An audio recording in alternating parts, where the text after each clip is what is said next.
Hi, this is Patrick Everson for Covers.com, and I'm coming to you from the Still, just an incredible dining, drinking, and sports entertainment establishment here inside the Mirage on the Las Vegas Strip. Happy to be joined by Ted Savransky, Teddy Covers, as you all might know him, one of our Covers experts. A little water. It's a little early Friday morning here still, so no brews yet. Teddy's here with me. You can find him on Twitter at Teddy_Covers. And folks, we've got opening weekend of the NFL season. We've been waiting all year for football to get restarted. College football had a great week one and a huge week two coming up this weekend. Obviously, the NFL got underway last night with a fantastic game between the Chiefs and the Patriots. A big upset by the Chiefs, of course. And we're tapping one of Covers experts' sharpest minds again, Ted Savransky, to talk a little college and NFL betting and hopefully help you, the Covers viewer, the Covers reader, make a few extra dollars this season. That wouldn't be a bad thing, right? That's the goal. You know, the goal. I mean, look, there's a lot of different reasons that people bet sports. Some people want the entertainment. Some people want the action. I want the money. You know, that's why I bet sports. I understand. So, the reason I spend my life doing this stuff is because I think, and most years, you're able to grind out a profit and end up with more money at the end of the season than you started at the beginning. And that's obviously what you're trying to do. And trying to advise the watchers to do as well. Thanks for watching, guys. Absolutely. We appreciate you all coming in, rolling in. It's going to be a great 15-20 minutes here to kind of get you primed for football season. Teddy, let's start with kind of some of the similarities, whether it's college or NFL, just betting football in general. Mm-hmm. And best place to start is with talking about key numbers for the point spread. Sure, of course. When you're talking about key numbers in football betting, the two that stand out are 3 and 7. And certainly if you're a beginning bettor, like, what the hell is he talking about? Key numbers? Key numbers are point spreads that often correlate with how the games actually finish. More games finish in the NFL with a margin of 3 points between the winner and the loser than any other margin. So when you're talking about plus or minus 3 as a point spread, that's called a key number. There's a huge difference between a minus 2.5 versus a minus 3 Absolutely. Versus a minus 3.5. Similar story around 7, where most, in the NFL, games are decided by, field goals and touchdowns. Right. 7, a very common margin of victory in the NFL. There's a huge difference between 6.5, 7, and 7.5 when it comes to a point spread. Those are the key numbers. And if you're actively watching the markets throughout the course of the week, a lot of times the game is painted 7 everywhere. Right. Well, if you're shopping around and you have multiple outs to look for alternate lines, right. If you want the favorite, some point during the week, a lot of times you can find a minus 6.5. Yep. If you want the dog, a lot of times during the week you can find a plus 7.5. Mm-hmm. And those half points, again, we talk about a half point. What's a half point mean? A half point means the difference between winning and losing. Absolutely. Or winning and pushing. And if you just 2 out of 100, you turn 2 losses into pushes out of 100 and 2 pushes into wins out of 100 bets. Mm-hmm. You'd be amazed at what that'll do to your bottom line. So these half points do matter. Key numbers 3 and 7 matter the most when it comes to both NFL and college football betting. All right, very good. Let's talk a little more on key numbers as they relate to totals, which is over and under betting, total points scored in a game. Sure, and totals, there's a lot more key numbers than there are than sides. But common totals include 37, 38, 41, 42, 44, 45. 48 and 49 are key numbers for totals. Those came into play last night. Sure, exactly. Well, not in the end they didn't. Not later. But it's they the could over, have, folks. But they could have come into play. Yes. So when you're talking about total, I don't worry as much about key numbers for totals as I do for sides, just because the 3 and the 7 are that much so important. Right. That being said, if you're a total bettor, you better be aware of these half points. The difference between a 41.5 and a 42 and a 42.5. These matter over the course of a long season. Because again, we're talking week 1. Mm-hmm. Yeah, we're talking week 1, but their theory is not just week 1. This is about a 17-week NFL season and 4 weeks of playoffs. Mm-hmm. It's about a, 14, 15-week college football season. Right. And then the bowl games. It's about the entirety of the process, not just, oh, well, it didn't matter last night in week 1, and then the first game of week 1 in the NFL, so therefore it doesn't matter. Right. It matters. Over the course of a season, the key numbers matter. And shopping around to get and take advantage of those key numbers, make sure they're working in your favor, not in the book's favor, it matters. It makes a big difference to your bottom line. Certainly, and what I was alluding to last night, the total was floating around 48, 49. Obviously, it didn't matter in the end because they just blew past those numbers. But the total was hovering around 48, 49 at most books. Might have gotten a little under 48 at some point. So we've talked about this in previous conversations, Ted. We're in the age of analytics. There's just a ridiculous amount of information out there. So many statistics. How do you, from your perspective, how do you see the forest for the trees in these situations? It's not easy. And when you're talking about statistics, I like to spend time on what I consider statistics that matter versus statistics that don't. Right. And the statistics that matter, I'm very interested in. Most of the stuff you're going to see flashed on ESPN is meaningless from a betting perspective. I mean, really, and oftentimes misleading. When you talk about who had the #1 defense in the NFL last year, well, the Houston Texans ran #1 in defense. You look at the advanced metric numbers, and the Houston Texans, yeah, they were a top 10 defense. They sure as hell weren't #1. Right. Those type of differences can be dramatic at times. The mainstream stats are yards per game. I could care less about yards per game. What they allow, what they gain, rushing yards per game, passing yards per game, irrelevant. Garbage. Okay, I mean seriously, there are so many stats. Right. You can't. If you start wrapping your head around too many stats, it's going to waste your time and it's going to hurt your handicapping. Right. These are stats that matter. Yards per play on offense. Yards per play on defense. So now you're normalizing for the pace of the game. Okay, that's a stat that matters. The markets react to yards per play offensively and defensively. Markets will also react to turnover margin, and that's one that stands out like a sore thumb. If you have a team like New England or Kansas City, consistent winners of the turnover battle, year in, year out, under Belichick and Reed. That's what those teams have done. When you find a team like the Oakland Raiders, who aren't necessarily built to win turnover margin, they were plus 16 last year, saying, all right, well, maybe there's some regression coming for Oakland. Right.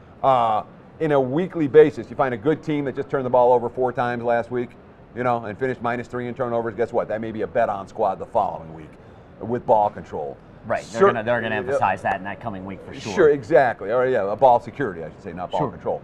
But you're going to find turnover margins and the way they affect final scores have a very big influence on how the markets are going to view teams. All right, so that along with, as Teddy mentioned, yards per play that you gain on offense, that you allow on defense, really, very important to your handicapping process. How about some stats then that tend to be, well, you mentioned a couple already, but any others that tend to be misleading? Oh, boy. That people maybe lean on too much. A quarterback rating, a quarterback rating really measures how many touchdown passes you throw and how many picks you throw. It doesn't measure how good you are. Right. So QB rating is one that stands out to me as quarterbacks get measured, and especially standard, the standard metrics QB rating. There are advanced metric QB ratings that are very good, but your standard QB rating is meaningless. Your rankings within the league, your ranking, the whole thing, so-and-so is a great rushing team, because they were averaging 150 yards per game on the ground. Well, so-and-so had the lead in the fourth quarter in all these games. They're just grinding out clock. Yeah. Their rushing game may not be all of that. So, those general aggregate stats, in my mind, are really stats you want to be aware of. And the other thing that you want to be aware of is I always keep what I call a rolling 4 log, the last 4 games versus the season-long stats. So you have an emphasis, you have a good idea of, guess what? These season-long stats are lying. This team isn't playing like this right now. The rolling 4 log is going to show you much clearly what a team's done lately, and you don't get overly influenced by September statistics when you're talking about November and December football games. Exactly. It's a tighter window, a much better picture of just what's going on in the moment, as opposed to what may have happened 2 or 3 months ago that could be very much influencing some of those stats, but are having no impact on the current play. Of course, and you talk about injuries, where a team had X, Y, and Z type of numbers when their offensive line was healthy and their quarterback was healthy, and then midway through the season, the QB gets hurt and the offensive line is just down 3 starters, and the season-long stats going to say, "Oh, look at all this efficiency," They have no bodies out there, but whatever. I mean, look at the Eagles last year. A great example. They go 3-0. Lane Johnson gets hurt. Who's Lane Johnson? Nobody knows. How many guys out there know Lane? He's their starting tackle. Okay, he mattered, and then he got hurt or he got suspended. I'm sorry, he missed 10 games. They won 1. He came back the last couple of weeks. They won both games. They went, night and day difference with an offensive lineman on the field. Doesn't affect the point spread. But savvy bettors are going to be aware of that type of stuff and not look necessarily at the season-long stats. Focus on the stats where focus on adjusting your stats or devaluing some stats when the injury or other situations came into play. Weather can be a factor there too. Right. Oh my God, this team has, Memphis in college football. They played a hurricane game last week. They're going to play a hurricane game tonight. Mm-hmm. Okay, and Memphis' stats aren't likely to be what you would expect them to be. They had 2 rain issue games. Mm-hmm. Their stats are going to be low. They may be undervalued in the market moving forward. So that's the type of team, for example, in college. A specific example of how a couple of weather games may really influence a team's overall powering number, and they could be undervalued afterwards. So you've got to really dial into, like you said, there's a lot of stats that tend to be misleading. If you're looking into all of this, it's the the paralysis by analysis, if you will, if you're trying to take too many things into consideration that don't have importance. Sure, this is a tough gig. Okay, if you want to actually, it's one thing to have action. You want to have action, anyone can have action. If you want to make money betting on sports, I couldn't imagine doing it with having a full-time job. Mm-hmm. Trying to do something else. I mean, this is what I do all day, every day, and I've been doing it for 20 years. And the experience factor comes into play certainly, and I know most of our audience doesn't have that.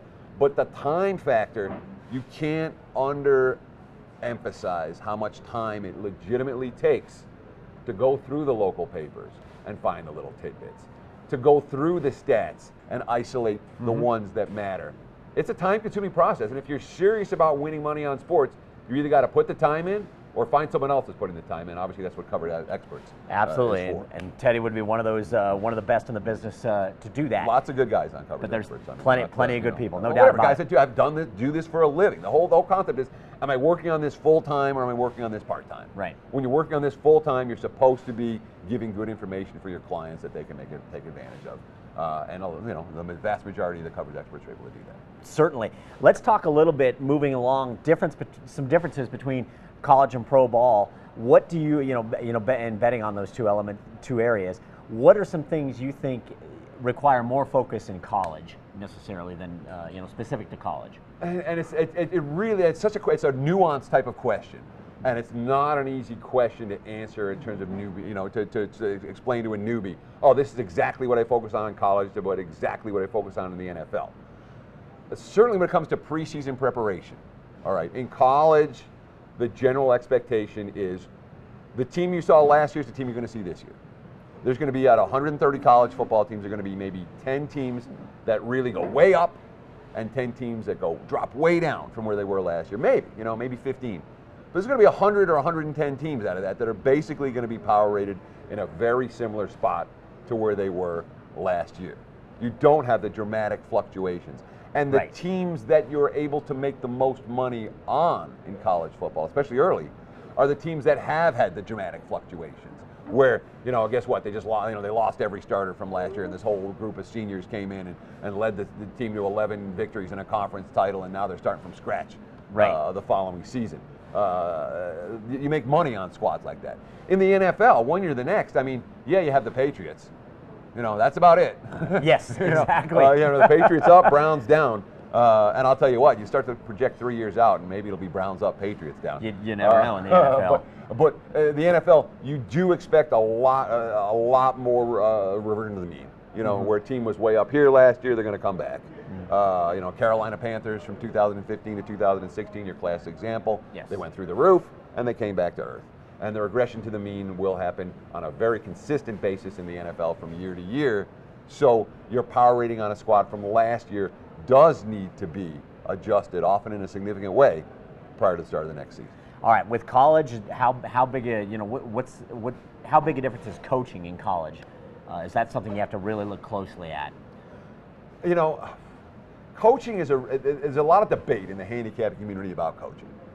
All right, everyone's going to tell you who the right coach to bet on was after the game. All right, everyone's going to, oh my God, how can you bet on Bob Stoops in a big game? Oh, look, Belichick, how can you bet against Belichick in the Super Bowl? Yeah. They'll always tell you afterwards, guess what, Bill Belichick was coaching last night. Yes, he was. So in my mind, coaching is often an overrated factor, a very overrated factor, because there are so many people that are convinced after the fact, greatest coach, idiot. You know, and there are certainly, particularly college, you find a handful of coaches you really look forward to betting against on a consistent basis, and they're out there. There's certainly more, what's the word? More variation in college. You know, the difference between a very good college coach and a very bad college coach is significant. So in that sense, coaching does matter, but it's baked into the point spread, man. You're not finding these coaching situations very often that aren't being recognized by the markets. How about a situation, are injuries a bigger aspect in college or not, because you've got these giant rosters, or how does that variable work in? Really it varies dramatically when you're talking about a program like Alabama versus a program like, I don't know, South Alabama. They're on TV, Perfect. right? Yes. Okay. Yes. You know, Alabama's got depth. You know, they can lose a number of players and still be okay from any given position unit. Obviously, if the starting quarterback goes down and 3/5 of the offensive line goes down, then we're talking about a different story. But they can handle a normal injury season without having their roster decimated. When you have the lesser teams, your Sun Belt squads, your MAC squads, your CUSA, Conference USA teams, and the like, the depth isn't there. Their front line, their starters are starters, and there's often a big drop-off between the starter and the backup. And in those type of squads where the depth isn't there, particularly when you have there's one injury situation that we've got to talk about. That's cluster injuries. All right, when you have not just your top cornerback gets hurt, but your top cornerback gets hurt, and then another cornerback gets hurt, and the safety that was going to switch over to corner gets hurt. When you have injuries on a particular unit, whether it's the defensive backfield or the defensive line or the offensive line or look at the Giants wide receivers going into Dallas. Great example of a cluster injury situation. The cluster injuries matter more. Be aware of the cluster injuries. But for NFL and college, I mean, when your impact players go down, the market's going to react in either. But whatever. The NFL markets react only to skill position talent injury. You know, when Andrew Luck is hurt, guess what? The line moves 7.5 points. As it did. You know, and a warranted move. Mind you, but when when Lane Johnson, we talked about, got suspended last year, 10 games from Philadelphia, the market didn't adjust. No. So when you find a team that has cluster injury problems at a position that's not quarterback, or not the skill position talent, not the guys that are getting the headlines, boy, you can make money off teams like that. Absolutely, an advantage play for sure. Yeah. All right, are there, within the NFL, beyond the injuries, anything else in the NFL that you tend to focus more on in your capping than you would in your college capping? Certainly situations, but I mean, situations matter in college. I'm going to talk about the flat spot and the look ahead and all of that. It tends to play out more in the NFL than it actually. In college, everyone talks about them. Right. They think they're looking ahead. It's a flat spot for someone. It doesn't matter, dude. They're going to crush them at the line of scrimmage. They can hand the ball off 50 times and they can score 10 touchdowns.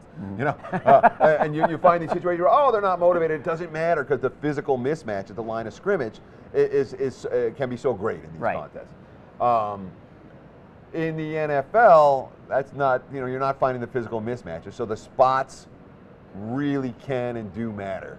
Where a team coming off a huge win, a team caught in a divisional sandwich between the divisional games, a team that just won on the road, now they got to go back on the road the next week on a long road trip.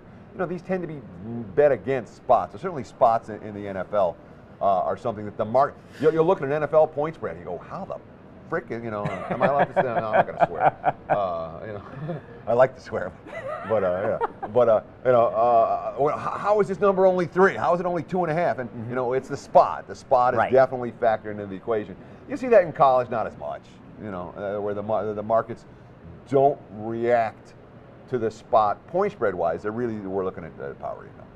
All right, very good. Bringing you, for anybody who's joined in a little bit late here, I'm Patrick Everson for Covers.com, coming to you from the Still here in Las Vegas at the Mirage. Just a great place to be, hanging out with Teddy Savransky, Teddy Covers. You can find him on Twitter at Teddy_Covers. We're talking college football and NFL betting. We just got through week 1 of college football. Week 2 coming up tomorrow. Basically we're already underway. And NFL Week 1, big weekend this weekend, and we'll be here bringing it all to you from the Mirage. Great stuff. So speaking of that, let's just jump to our final segment here, looking ahead to... I want to talk about the Still. I want to talk about the Mirage for a minute. You know? Absolutely. The place is unbelievable, isn't it? Yeah. I mean, when I first came to the Mirage like 20 years ago, I was really impressed with the place. And a lot of the properties that you like 20 years later, it's not, you know... They're not as impressive. Yeah, this property is just fine. Yes, it is. 20 years after the fact. It's fantastic, no question. Even though they make you pay for parking now. Boo. All right, it's spreading around town. All right, so again, you can find Teddy on Twitter at Teddy_covers. Sorry, I got sidetracked. Oh, that's okay.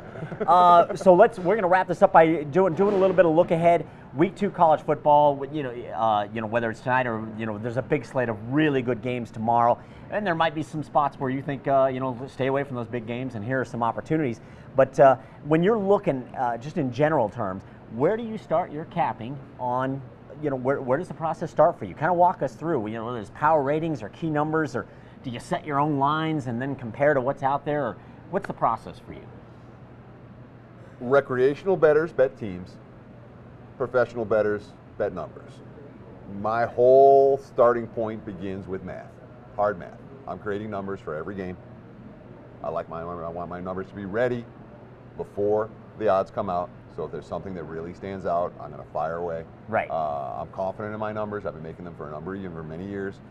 I'm willing to bet them early in the season when I have a significant difference between my number and the market number. It's also tends, for me at least, to be a fairly good predictor of where lines are likely to move, which allows me to get down some bets early in the week before the number moves in that direction. So my process starts with math. I'm creating numbers. And it's not, again, it's time consuming, and you talk about Saturdays are brutal, because you're watching all the games, you're going through numbers, you're putting numbers into your system, and then you have to adjust your own power ratings, get everything ready so you're spitting out point spreads before the markets open on Sunday. So, Saturdays are often a 16, 18-hour day, and Sundays are pretty comparable. So, if you like to do stuff on weekends in the fall other than football, don't do this, because that's what I do. My wife hates me. No, understood, and that's in order to look ahead to the next week. You want to be on those lines. So when those the guy that comes in on Saturday morning with his USA Today and is trying to pick some winners off the it's hard. I'm not saying it can't be done, but it's hard. You're fighting with one hand tied behind your back. If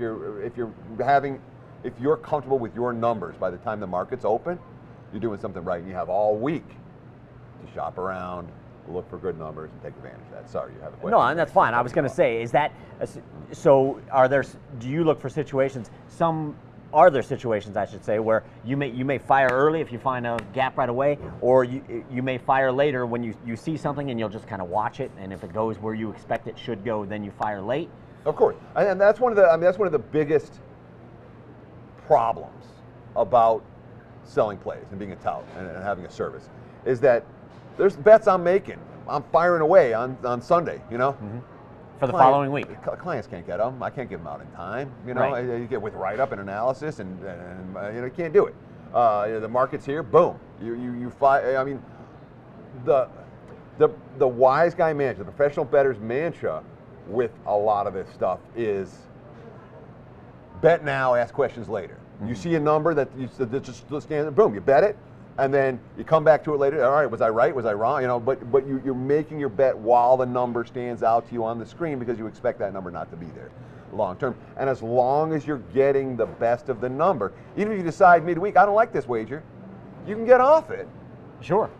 Without and have obviously middle potential in doing exactly. So but that's something that, again, if you're doing this full time and you're on it, you're going to see, oh wow, that line looks a little bit off.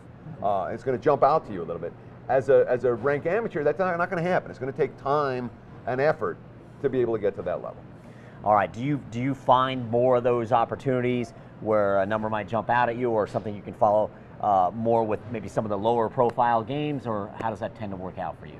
Not necessarily. I mean, even in high profile games, you'll find the markets do funny things in college football. Sometimes they react to funny stats. In general, for both college and the NFL, but I think it stands out to me more in college.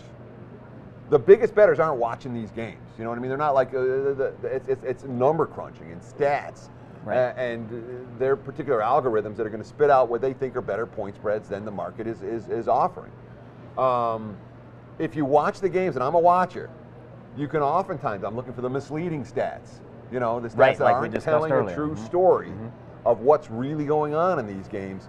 And boy, you can find some good opportunities from watching and paying attention and not letting the stats unduly influence you if you realize it's a misleading stat. It's not really what's happening in these games or in this game. You know? Sure, absolutely. Anything, with regard to the NFL, anything a little different in those aspects, or does that all kind of play into the NFL just as well? Well, I mean, in the NFL, there's one thing that I worry about. I don't really worry about. I don't worry about what the public. Everyone's the public. Public doesn't influence the markets in college football even a little bit. Okay. The only if the public, if 96% of the public likes a road favorite, guess what? It's still 50-50 shot.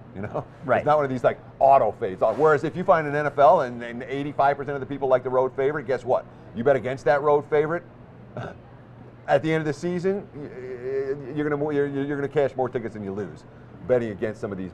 So I do pay more attention to the public per se in the NFL than I do in college. And tending to go against them. Absolutely. Well, you want to get against. I mean, they're in the situations. Sure. I mean, the road favorite often stands out in that regard in the NFL, where the public will always love the road favorite laying 3, or 3.5, regardless of spot. Oh, look what they did last week. Yeah, exactly. Exactly. What do you when it comes to college? We'll hit college on this and then NFL as we get close to wrapping this up again. Patrick Everson here at the Still inside the Mirage on the Las Vegas Strip, giving you a little college and NFL betting info. We got NFL Week 1 rolling out all weekend long, and Covers is here at the Mirage all weekend long. Joined by Ted Savransky at Teddy_Covers on Twitter. For college football, what is the biggest challenge you face as a handicapper? 130 teams. That's a lot of teams. It's daunting. I mean, that's the challenge. The challenge is being aware, being able to focus enough to find good information. Again, there's good information out there on your North Texases of the world, or your Eastern Michigans, or those directional schools. I mean, whatever. Or even your Purdue's and Kansases or the Virginias. I mean, not your marquee college football program. There's good information out there. You just have to dig for it. I mean, you want to read the local beat writer. You want to know the guys who are in the line, and it takes time to do that. Yes. So in college football, it really is it's a matter of 130 teams, and being able to keep track of that much information is not easy to do. All right. So that's the biggest challenge. Same thing for NFL. What's the biggest challenge for you as a capper with NFL wagering? Not letting it make you crazy. I mean, that's the truth of it. The NFL will make you crazy because you're going to have right side, and then whatever. Your team's going to take an intentional safety on the last play, and it'll cost you. Or you're going to get the fumble return touchdown on the weird last lateral play. Yes. I mean, the NFL over the course of the season, there's going to be a handful of games that will make you freaking crazy. They will rip your hair out. So the toughest challenge is keeping a level head. Understand that some weeks the turnovers aren't going to go in your favor. The breaks aren't going to go in your favor. You're going to have bad weeks. It's inevitable over the course of a long season. Not letting bad breaks affect you mentally and walk around all day, you're kicking the dog or yelling at the wife. Next week, you're doubling up your wagers. Oh, yes. Start chasing. Not letting that happen is the toughest challenge for most bettors in the NFL. And, I've been in Vegas 20 years. I see it all the time where people just overreact. Look at the overreaction from one game. Oh, look at the Chiefs. The Chiefs are the Super Bowl team this year. Oh, the Patriots are done. I mean, you see it all the time. Just don't overreact. The NFL, it's key in the NFL not to overreact. Not that in college, sometimes you want to overreact. But you're like, wow, this team is really good, and the markets aren't seeing it. Right. Maybe I should overreact to this squad. Not in the NFL. NFL, the key is avoid overreacting. All right, and this plays in well to our to kind of our wrap-up part here. It may even be the same thing, but what's if you could give one piece of advice to college football bettors and one piece of advice to NFL bettors, what would you tell them? Bet numbers, not teams. I mean, really, it doesn't. I love Okie State tonight. I love Okie State. Great, get them at 26.5. Don't lay 28. Bet the number. Bet the point spread. Be aware of the point spread. Be aware of the point spread moving around. have actually the number one piece of advice, for God's sakes, get a second bookie, get a third bookie, get a fourth bookie, get a fifth bookie. We live in Vegas. We have the advantage. And we have the mobile app, and you got the mobile apps. You have 13 apps in the state of Nevada. You can have them all funded. You don't have to leave the house, go bang, bang, bang, and make your bets. I understand most of you don't live in Vegas.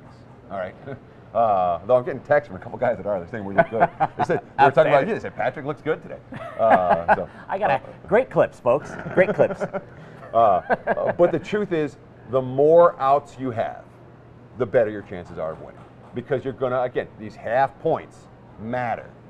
And when you have 5 sports books funded, guess what? You have 5 chances to find an extra half point in a game. Exactly. They will add up. It will make a difference. So yeah, that's my number one piece of advice. However many outs you have, get more. Variance is only in favor of the better. All it will help is you. It's not going to bore the book. Doesn't matter. This book's going to take this money. That book's going to take that bet. The only thing that's going to help to have more sports books is going to help you win. So if you want to win, that's my advice. Very good, and that would apply. I assume that's one piece of advice that applies to both college and NFL. That's what it boils down to. It doesn't matter what you're betting. You can be betting on exactly. You can be betting on cockroach racing. If you have 2 bookies, you can go, hey, what's the number for this roach? And then you go to the other, hey, what's the number? What are you going to give me? That matters. It matters a lot. We spend all this time. We spend all this time handicapping, how to break down games, who's better this. Mm-hmm. Betting skills are every bit as important as handicapping skills, and the vast majority of recreational bettors lack more in the betting skills category than necessarily in the handicapping skills category. That's where the people need help. All right, very good. Thanks a lot to Ted Savransky. You can find him at Twitter, on Twitter, at Teddy_covers. He's one of our covers experts. A lot of great advice for bettors of all types. And like Teddy said, if you're not somebody who can really put in the time but enjoys having the action, well, Covers Experts has a stable of folks like Teddy who can help you out throughout the season. And they're doing a lot of legwork, a lot of deep diving to try to make sure they're getting you really good information and a better opportunity to cash your tickets when you're betting. So again, we appreciate his time looking at college football and NFL betting. We hope we were able to help you out on this Friday morning here at the Mirage. We are inside the Mirage on the Las Vegas Strip. Folks, if you get out to Vegas, you need to get in here too. You need to get into the Mirage, you need to get into the Sportsbook. You definitely need to get into the Still. It's a great place to dine, to drink, and as you can see from around me, there's just TVs at every angle, everywhere. You'll have every game in here on a Saturday and a Sunday. It's a fantastic spot.